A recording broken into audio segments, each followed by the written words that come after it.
Hindu and Christian and Buddhists who are both Christian and Sinhalese who are both Buddhist and Christian. So I think there's a lot of overlap there. Many people were surprised when His Holiness decided in 2015 to visit Sri Lanka as his first visit to the Asian region. And I had a lot of explaining to do why that was fitting, because we have 7% of our population which is indeed Catholic, and cutting across both the Sinhala as well as the Tamil spectrum. And that's why he visited the south, and he also visited Madhu Shrine, which is in the north. So, and this is something which has been, communal harmony generally has been the norm. And the aberrations have been there. And I think that how does a society try to insulate oneself from this, from these issues which crop up, is to first you try to do it constitutionally. You bring in safeguards, you bring in protections, you bring equality clauses, you make some of those rights judicial, so that there's a deterrent effect. In Sri Lanka right now, while we have equality of religion and ethnicity, in the new constitutional processes we are undertaking, we are trying to tighten them even further, so that any loopholes, any laborious arguments can be truncated or at least cut short in terms of litigation. The second aspect, which I think is less political, is more, I would call, institutional. And that is where you put in practices, sometimes state-driven. Like for instance in Sri Lanka, I don't know whether some of you who might have come for our National Day would have seen that in the dance items you had all types of dance items. You had the Sinhalese, you had the Tamil, you had the low country, you had the up country, so that you try to take the multiplicity of society reflected in your day-to-day life. Sometimes it may seem like, why should you say the same thing in 3 languages? It takes 3 times the time. And that may be true when you look at it in terms of time management. But when you look at it in terms of giving dignity to people who feel that they are represented when something is spoken in their language, to a community, when we have our National Day, for instance, we have all the religions represented there, given pretty much equal time. Some of them maybe talk a little longer than others, but all are there. So that you feel that even if you are one Muslim, or one Tamil, or one Sinhalese, or one Christian, that you were represented up there. So those are, then again, another thing we've done in Sri Lanka is that in terms of singing of even the national anthem, it was normally the score is written and it can be sung in Sinhalese and Tamil. Has not happened all the time, but now it does. It's sung at the beginning of the function in Sinhalese and at the end of the function in Tamil. And therefore, now what I'm talking about is institutionalizing these practices. You do it at state level, primarily, but then you also must try to do it at lower levels of society, whether it is the regions or even in institutions. Sometimes I feel that the most important dynamic in these layers, I would think, in constitutional, institutional, is the societal level. And that one is the point at which, yes, politics can trigger intra-religious, intra-linguistic, intra-ethnic disharmony. But very often, if you really look at it, many of these conflicts are triggered by some small issue which might happen at the interpersonal level, which then somebody picks up and blows out of proportion and then catapults itself into a major crisis. So I think it is very important that at the societal level, that as much as we try to have deterrence and also try to prescribe, we must also have the capacity for dealing with problems. I feel sometimes that, the hardcore realism or the extreme idealism doesn't catch that. It doesn't catch the little insult one community's member feels affront from another community's member on some insignificant thing, which is very significant to that person. It doesn't see the seriousness of a derogatory remark, unintended maybe in the minds of the person saying it. It may be very colloquial, but which might have. It's the same whether it's gender or any other category which you are looking at. So I think the third aspect of really trying to build systems which pick up troubleshooting, I think, is a very important aspect. And in Sri Lanka, we have had a good network of this, and I think that if not for, people do talk about how much trouble there is with these networks. The question is to look at the counterfactual. Without those networks, how much worse it might have been. And I'm sure that it is true in other societies. And it is also important in picking people who do this.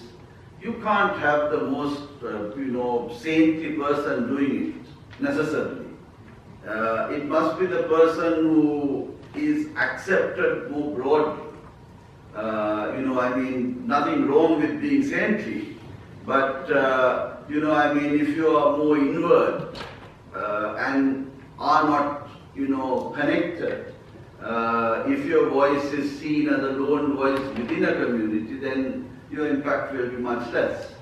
So I think in finding people and finding these combinations, you must find people who can reach across, so that they do it not only for the sake of doing it, but they really do it in the context of a much broader, contextual, giving more context to the whole exercise. And I feel that if we are to able, I think our effort in Interfaith Harmony Week should be to strengthen this middle, because that is what is the protection. You can't stop issues coming up, they will. It's happened in all through history. Sometimes it's flared, and as the Archbishop said, it has led to wars. Big ones, medium ones, small ones. All you can do is to try, but the control of it, the management of it finally has to be at societal level. The breaks, the insulation has to be at societal level. States can prescribe, states can manage, but I think that is more down the road. But how we buttress this by strengthening the societal level mechanisms to cope with stress, I think will finally determine the success or failure of our efforts to bring about interfaith harmony. And I think that is true whether you take it in the issues like migration, which to us is not a major problem, but I understand that to many societies it is. Whether you take it in the larger context of disarmament, whether you take it in the fundamental, most significant aspect of development. Much of the issues which you see perpetuated as intra-religious or intra-ethnic ends up with fundamental economic needs. So as long as there is poverty, as long as there is inequality, you are going to have, that's a trigger, that's a very real trigger for people to fight about, to quarrel about, to have a misunderstanding about. So if there is no point talking about wanting to ensure interfaith harmony and cross-religious or cross-ethnic harmony, if you are not going to take account of the fact that the inequalities in our society are a very live trigger to create the dissatisfactions of the communities which we live in. So my plea to all of those here today and the larger audience who are connected with these exercises is that the core point to try to mitigate this is the societal level, getting the right mix of people who can reach across aisles, reach across boundaries, and take on the real issues. Not to be living in an imaginary world where everything is good and everything will be hunky-dory, but to anticipate what the triggers are likely to be and try to mitigate those triggers before they arise, and also have a safety net if they do arise, what one does about it, so that it minimizes the damage and can ensure that society gets on with it. I think that in Sri Lanka, notwithstanding all what we've gone through, we have shown that resilience, and that is why we are able to move on. Something sometimes many don't appreciate sufficiently in my view.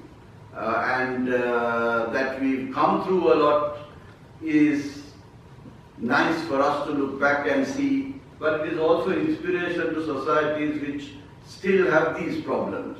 Whether it is terrorism, whether it is intra-ethnic conflict, whether it is intra-religious fissures, whether it is other related issues, that these can be overcome. That societies can be resilient, that you can move on. You won't solve all the problems, but that if you keep trying and if you are resilient, that you can do better. And I commend that to you all, and hope that this exercise will continue to show more and more merit and bring together more like-minded people who can, most importantly, not just be here, but go back to their societies and carry this message of the need to build communal harmony in a manner where we can manage the tensions and cope with the difficulties. I thank you.